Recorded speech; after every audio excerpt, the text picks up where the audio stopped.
Good morning, everyone, and welcome to today's webinar by TJC and on Optimize Your SAP Licensing. Don't miss the opportunity to right size when moving to S/4HANA. Before I start, a few administrative items. All participants are on mute during the full duration of the webinar. If there are sound issues or you cannot view the slides or the presenters, please alert us through the questions panel. Please also post any questions on topics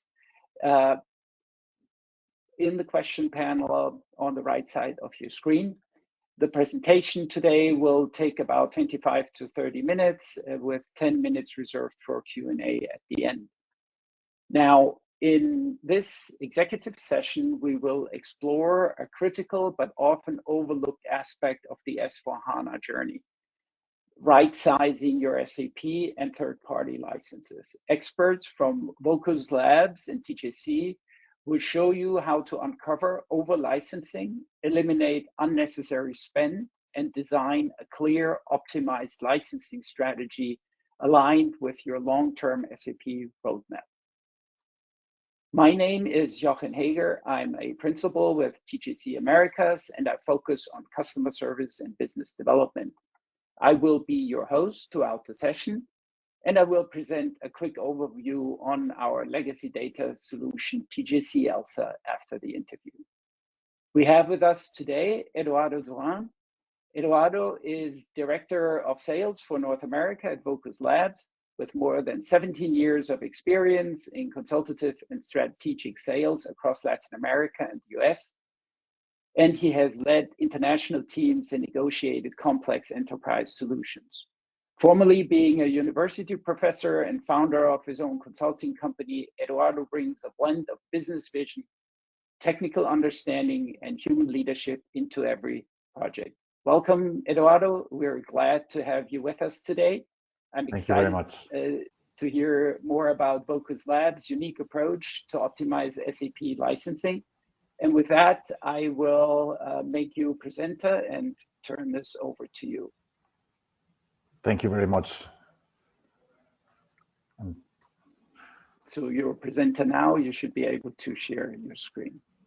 Yes, let me know when you can see it. I can see your screen. All right. Well, thank you very much for the kind introduction. This is a very interesting topic and very current for everyone that's trying to figure out how to move forward in their S/4HANA journey, as I like to call it. In Vocus Labs, we are experts on SAP licensing. This is all we do. And we understand that there are challenges when it comes to trying to understand the complexity and the cost associated to the way in which you will contract your next phase with SAP. We also understand that this is perhaps the most important decision your company will make on IT for the next 10 to 15 years. So it's important to understand all the moving pieces that affect the relationship that you will have with SAP and the impact that it'll have financially on your company. So a few of the things that we are going to look into is how that complexity grows and how management of these costs is actually something that we need to keep an eye on. So we're going to briefly talk in the ever-growing TCO of SAP. We know that this is a fact. If you want to stay current and you have a strategy in your company to be always cutting edge with technology, you also know that there's a cost associated to that. So it's not only the licensing piece that we need to take into account, but also all the other moving pieces that affect the migration costs, right? And we're going to talk about those blind spots and how to shed a light into all of them. We're going to talk a little bit about all of the little things that we usually overlook, and it all starts with understanding how you can partner with someone to help you out. So we are a German company, and as Johan properly pointed out, I'm in charge of sales for the Americas, usually based off of New York City. Today, I'm hosting this webinar from our Mexico City office, where we support most of the region with technical resources and advisors as well. And we have a collection of software tools and advisory practice that allow us to be subject matter experts on SAP licensing. So very briefly, just about who we are and how we can assist. Some of the software tools that we have assist in properly dimensioning and optimizing the licensing piece. We assist with projects with like audit, defense, effective licensing positions, measurement or risk evaluation on digital access or indirect usage, and other things. When it comes to transformation to the S/4HANA journey, which is where we're going to focus our conversation today, we also go into what does it take to do the right sizing? How does I convert from user licenses to full user equivalents? How does the business case look like? What are the options for contracting SAP's ERP cloud or RISE with SAP the only option? How can I contract RISE with SAP? Is there's just one way to contract it? How do I move around exploring options with S/4HANA? Can I still buy on-prem? Can I still buy perpetual licenses? Do I have to go to subscription in different ways? Like, how do I go about that? And once we understand that, and we have outlined the total cost of ownership for each of those scenarios, then we go into the new concept, which Gartner is calling the license governance. How do I keep control over my cloud products, and how do I continue to make sure that I'm, on the one hand, avoiding risk of compliance, but on the other hand, controlling my costs and projecting them properly, right? So for this type of evaluation, what we do is what we call the business case builder. And what we're going to do is we're going to start talking about all of those little pieces that we call the business components that help us build scenarios of different ways to contract with SAP. But it all starts with the first box here on the left. This is one of our software tools, which is a software asset management tool. And basically what it will help us understand is how we are utilizing the licenses that we bought in our existing environment, right? Traditionally, companies have probably had many amendments and older contracts with SAP, and they at some point bought what SAP told them they needed, but how do they know if they're still current in their proper dimension? Is there room for optimization? Like, how do we go about understanding that? Well, with this tool, we will be able to measure how each of these licenses is being utilized, and then we will look for room for improvement. What does that mean? Does that mean that based on the activity of your employees, we will try to assign the cheapest possible license to each of your employees? With that means that we're going to optimize this to the point where you can understand exactly whether you're leaving money in the table that you could perhaps exchange for other services or products from SAP, or whether you're at risk of compliance if you're overutilizing your licenses, right? In which case we will help you right-size it proactively, right? So once we understand all of this, then we can go into the new unit conversion, right? So we go from user licenses to full user equivalents, which are a package of different things that are hard to correlate. It includes not only the user licenses, but it also includes infrastructure and services. So in order to be able to dimension that, you need to figure out how to properly simulate and translate that. But at the same time, we will be doing system sizing, and we will have our experts reviewing the contracts that you currently have, so that we can look for use rights analysis and see which are the different paths you have available to migrate into a newer contract with SAP. How do we look into your levels of prices and discounts? How do we compare your existing services and dimensioning and costs with other in similar industries, sizing and geographies? So once we understand all of these, then we can start creating different scenarios with what we call the advisory queue business case builder, right?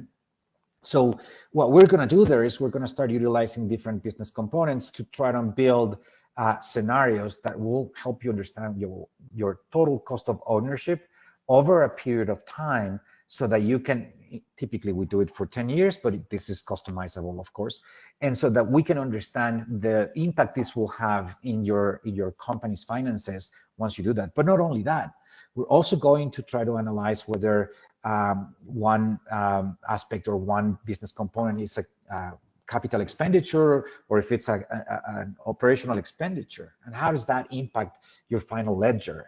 That has an impact on the amounts of taxes you're going to be paying. That has an impact on the profitability that you're going to report to your stakeholders, right? So we try to figure out and analyze every single financial implication of going through different types of contracting with SAP.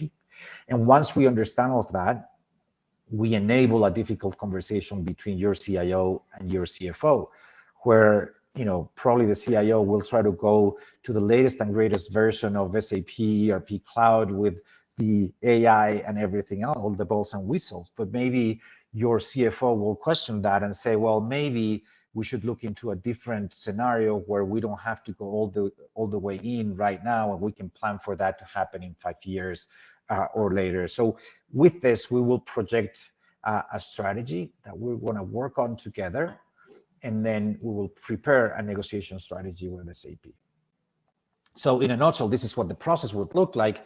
In reality, this is what the actual scenarios look like, right? So what are these components? So we need to look into 3 different pillars to try to understand this. Because of the way in which the FUEs, full user equivalents, are defined, we need to take into account services, licensing, and infrastructure, right? So let's talk about infrastructure just for a second. What happens if you decide to go full on SAP, RISE with SAP contract? Well, they may be able to give you different options on how to host your whole environment. Typically, it could be AWS or Google Cloud or Azure, right? With different terms and conditions, with different implications and different costs, of course, right? But perhaps your company already has a contract with Google Cloud or AWS or any cloud provider. Maybe you are already partnered with T-Systems or IBM, and you can get better conditions that you could if you went directly through the centric contract with SAP, right? So in this case, the interesting side of it is that you can start understanding what are the implications of contracting those services differently and through different routes, so that you can understand the impact that it'll have. Of course, going with a centric contract through SAP can be very beneficial in terms of management. You have one vendor to deal with, you have one single point of contact, you have one route to get everything in place. However, when we add size and complexity, sometimes you can get better conditions if you do things in a more sized approach, if you will, right? But what's that other thing that we need to include in the mix, right? When a company like yours is planning their evolution over their S/4HANA journey, we're not only talking about these 3 things. There are other components and other things that you need to start looking into that you're going to have to plan for. The costs of migration. Let me give you an example. This migration could take 12 months, but it could take 3 years or 5, right? So there's an overlap of time where you will need to keep both systems up and running, for which you will need to probably pay double the support, because you need to have your ECC running and supported, but you also need to have the cloud support services. So have you considered that you may need to look into that? Are there legal implications whereby a government is requesting you to keep your data for 5 or 7 years after you've migrated? What's the cost of keeping that live, right? So that's when we start shedding light into blind spots. And in this case, with Jochen and TJC Group, this is one of the things that we talk about, right? It's the archiving and decommissioning. Have you thought about that? So we shed that light, and we help you understand that there are other implications besides just the licensing. Sorry, Jochen, you wanted to say something. No, I think this is a very good call out you make, because many companies do not consider what they can do in preparation for their move to S/4HANA in terms of archiving, and many don't understand what the implications are on licensing, just as you said. So very, very interesting. Thank you. Of course. And so this is what we're trying to do. We're trying to make sure that when we're done with a project like this, you avoid surprises. You avoid, things that you didn't plan for. We are trying to have everything, as the slide says, ready for board approval, right? We have shed a light into blind spots. We have showed you the different options you've got. We have worked with your teams in building a strategy to achieve a proper negotiation for that specific scenario that you're looking into. By the way, with this tool that we've developed, we can have multiple scenarios. We can have 5 or 7 or 9 or as many as you would like to compare. However, we think that having more than 3 oftentimes provides, instead of clarity, confusion, because then you have too many things going on at the same time. So we try to, keep it in 3 to 4 scenarios. That's manageable. That gives you enough idea, but you can always go back and adjust them before making a decision. So, after that's done, then, we need to make sure, and part of the complexity of doing these scenarios is making sure that we're comparing apples to apples or things that are equivalent, right? One of the challenges that we have is that because we're comparing services and licensing and infrastructure and other, components from the ecosystem, it's oftentimes difficult to make sure that these are fair comparisons, right? So we try to make sure that we are including all of the services at the service level so that we make sure that all the proposals and scenarios are actually equivalent. If you have disaster recovery in one, you should have it in the others. If you're accounting for a migration cost, you should be accounting it in all of them. If you are, of course, talking about archiving and decommissioning, you need to be accounting for that in all of them, right? This is what makes it very interesting. The other interesting piece is, where is the money going, right? So when I'm starting to look into these scenarios and I'm starting to understand, a strategy to negotiate with SAP, I need to know which are the big ticket items that have the larger impact. I don't want to waste a lot of time in the small ticket items, because that's not going to impact the final result considerably. Once you've you've made a decision on what's best for your company, then we'll help you lead that conversation with SAP, right? We will have someone assist you, either as a coach behind the scenes, or sitting with you on the negotiating table. And we'll try to make sure that you get the best possible results with that negotiation.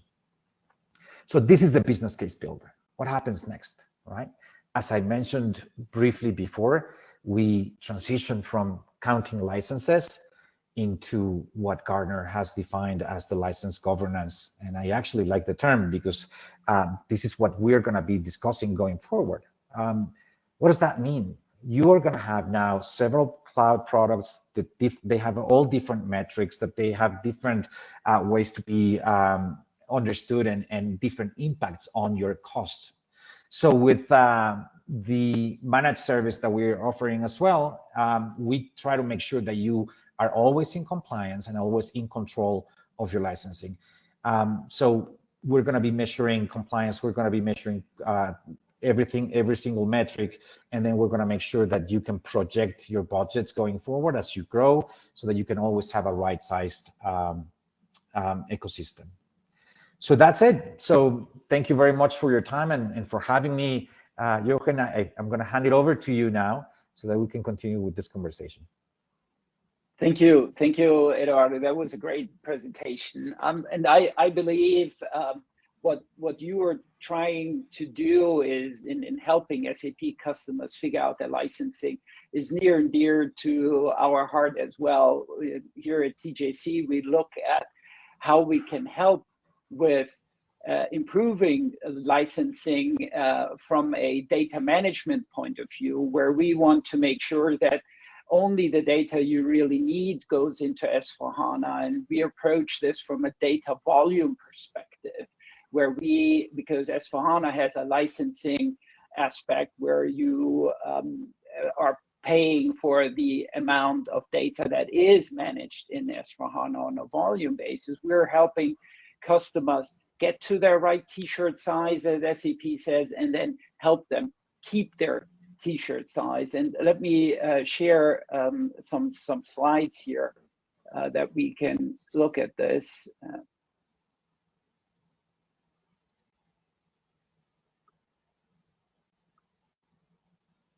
Just a moment. And share. So here is a selection of the products that we have offer to help customers with that. We have at the top here, we have ELSA, which is our decommissioning product, helping customers handle the data that they leave behind in their ECC systems. And I will get to that a little bit in more detail in just one or two slides. But we also have tools that help them reduce the amount of data in their current ECC systems by helping automating the archiving tasks. We have tools that help with the Dart extracts, making sure that Dart extracts for compliance reasons, for tax audit reasons are readily available. And we have audit extraction tools that we can offer in that mix. Of course, the key component is our ELSA Enterprise Legacy System application that allows us to manage the data that is left behind and data that is newly generated on S/4HANA. So we actually have an approach where we have 3 data sources in one tool, in our ELSA Enterprise Legacy System application. We take the data that is formerly in ADK files, has been archived off, and now still needs to be kept for a number of years. We take the data that is left behind, that's in your ECC system, and needs to be combined with that archive data. And we take data from S/4HANA.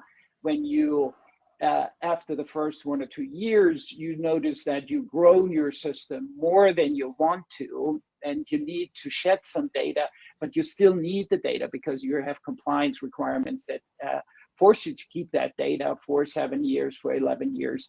And our tool provides one central location for all these 3 data buckets. So there's no need to go to over here for the old data archiving data. And by the way, is that company information that I'm looking for in bucket 1, in bucket 2, in bucket 3? It's all in one user interface, in one application. And that application is an SAP native application build. It's certified for SAP BTP. We help you create any legacy reports that are necessary, and we have a way to visualize all the data that has been decommissioned. Of course, so we Johan, don't have, yeah. Sorry to interrupt you. So, sure. You know, in other words, I think you're not only making it simple to access, you're consolidating the data in the same place, Absolutely. but you're also compressing it, right? So yes. The footprint that you're currently spending on a database that it's typically very, very expensive, and you know, you buy by the terabyte, you know, you can then compress that and you know, mitigate that cost too, right? Yes, absolutely. So how do we do that? That's an excellent lead into here, the next element. First, we start with extracting 100% of the legacy data. We want to make sure we have everything. We want to be complete. Everything goes into this system so that there is no risk whatsoever that anything is left behind, and that you have 100% guarantee that your ECC system can be shut down. That saves you on database license costs, it saves you on storage costs, it saves you on computing power you need, because that system can be shut down completely. It vanishes, and all the data in it is captured, and it's uploaded into a blob storage in the cloud. And from there, we do a selective import.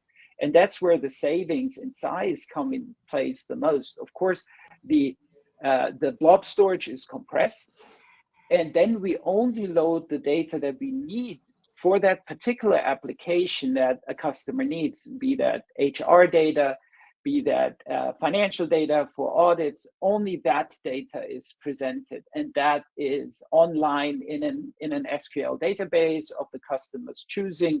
It can be hosted by us. It can be hosted in Azure, in the EWS tenant the customer runs. It can even be on a HANA database if for that reduced amount of data, speed and volume is of the essence, and we really need to manage that. And then ELSA comes with full user authorization. Access to the data is replicated from what we have in data access in SAP. And we can even mask data elements that are privacy that need to be considered for privacy reasons or GDPR reasons in Europe. So if you already have a credit card number that's in one field and you don't want to show it, and we have selective data deletion capabilities as well to fully qualify with. Let me ask you a practical question, Jochen. So we mentioned before that, you know, typically during the migration process, you will need to keep two systems alive for a period of time. When is the right time to call you to start, you know, backing things up and start creating a strategy to archive and decommission? It is actually way earlier than what most customers think. Many customers think that shutting down the ECC system is something they should worry about when the ECC, the S/4HANA transformation is complete and they don't need the ECC system anymore.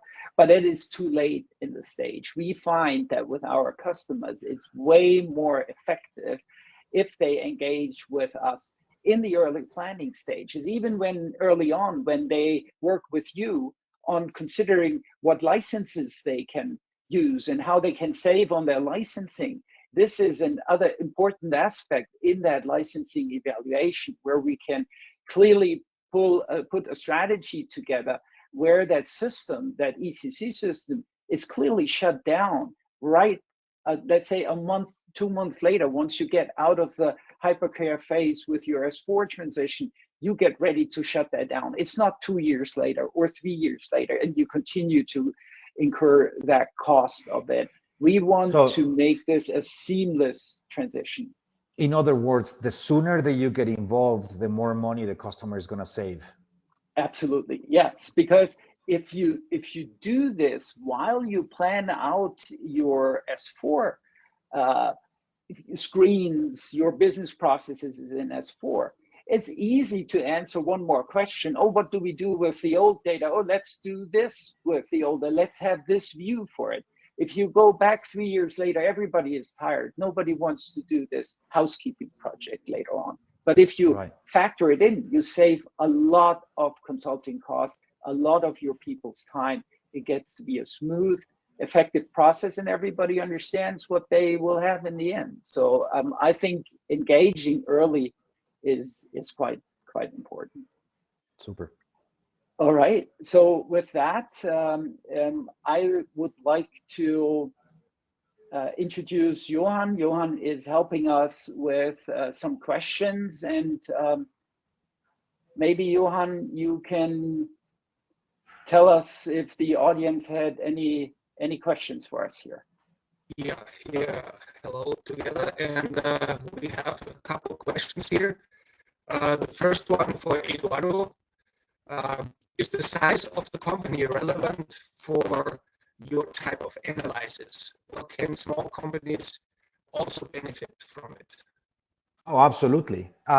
Thank you for the question, Johan. The question is, you were breaking up, so I'm going to repeat the question. The question was, is this type of service, the business case builder, typically only for larger companies, or do smaller companies can also benefit from it? I think that, you know, regardless of the size of the company, everybody wants to make sure that they're making the best decision for their own company, right? As I mentioned before during the presentation, I think that we enable that conversation to happen between the key stakeholders within the company, the officials of the company, to understand, you know, cost versus benefit in terms of, you know, which version of SAP is the best for my company, but also not to see it as a one-time thing. Typically, contracts are 5-year long. It could be more than that, but there needs to be a strategy that goes beyond the 10 years so that they can understand what's going to happen when that contract expires and it's time to renew it.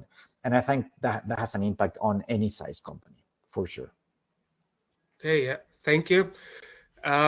There's another question for Jochen, and you partially already alluded to, but how can an archiving or decommissioning strategy help to optimize the licensing costs. So how do we connect between the offer that Eduardo brings to the table with what we bring from TJC? Thank you. Yeah. So really, there is a lot of savings that can be achieved if we look at this not from the user licensing point of view, but from the data management point of view, which is an important aspect in what Eduardo mentioned as well. So we focus as a company with over active 12 and more active years as a company, and average experience of our executives of 20 years in the business on imaging and archiving as a strategy to manage your SAP data, keep your systems lean, keep them fast, keep them effective, keep them manageable, keep runtimes down for reports and other things, and also apply this years of experience we have gathered into our decommissioning strategy to do automated scenarios of capturing the information that is in your ECC system, and then storing that on a medium, a cloud storage that is cost effective and avoids that you have two separate systems running, an ECC system and an S/4HANA system. And we have worked with customers who told us that they would have over $250,000 of costs each year just to keep their ECC system alive. And that is in licensing costs to SAP and third parties, to database providers. And that's money that customers should not spend. There is, we can bring this down by almost a factor of 10 to economize on this cost. And there's certainly other elements that we can look into. So we would love to bring this experience to our customers and help them understand how they can help save on licenses using the tools that Eduardo presented, as well as building in some data archiving strategies into the transitioning. Thank you. Absolutely. And if I can add on top of that, for us, transparency is key, right? Avoiding surprises down the road. So the process of making a decision on how to move forward with SAP and plan for the S/4HANA journey has to include strategies to avoid cost going forward. And it's very clear that there are a lot of regulations in different countries. They're different, right? But most of them require you to keep data accessible for a period of time. And, you know, customers need to make sure that they are keeping this on site and budget for it. Mm-hmm. Good, thank you both. And just relating to this last comment, yeah, when we reduce the number of licenses, or how can we make sure that we always have the correct amount of full user equivalents signed up for, so we don't get in any trouble? Is there a advice from your side? Well, absolutely. We have a lot of customers globally that use our SAMQ tool. SAMQ is a software asset management. We talked briefly about it during the presentation, but basically what we do is we make sure that you're always optimized in your licensing, that your employees have the license that they require based on their activities. The way in which this is different from the way that SAP does it with the STAR analysis is that it with STAR is done based on authorizations, and we know from experience that about 90% of employees have more authorizations than they need for their daily activities. So we can optimize licensing considerably, okay. And then we can also tie that with our managed services to ensure that they're always compliant, that they can control and govern their licenses, and make sure that they are always projecting healthy growth. Okay, thank you. And one more question here for Jochen. What are the short-term and long-term benefits to decommission your ECC system with ELSA? maybe a summary to what you already. Sure. So short-term benefit certainly is that you are ready to go into your S4 system with a reduced amount of data. You can manage the data that you have to take across, which is getting you into the right size of right SAP t-shirt size for your new S4 system. Long-term benefit certainly is that you can keep that t-shirt size as we reduce the data through future archiving in S4, which goes into that same bucket, into that same data structure, which you have already built. So they have a clear home for that data, which keeps down the cost in the long term. And with our tools that can automate the process of data archiving, even in S4, you can assure that your CFO is happy and the cost doesn't go through the roof. In other words, so okay, I think yeah, those were the questions. So there's nothing else. Well, then I think this concludes today's webinar. I hope everybody enjoyed the content and got some good takeaways. Please also check out our download area of this webinar. We made some material available. We'll also make the slides available, and there is a recording that will be posted shortly and is also available through our download area.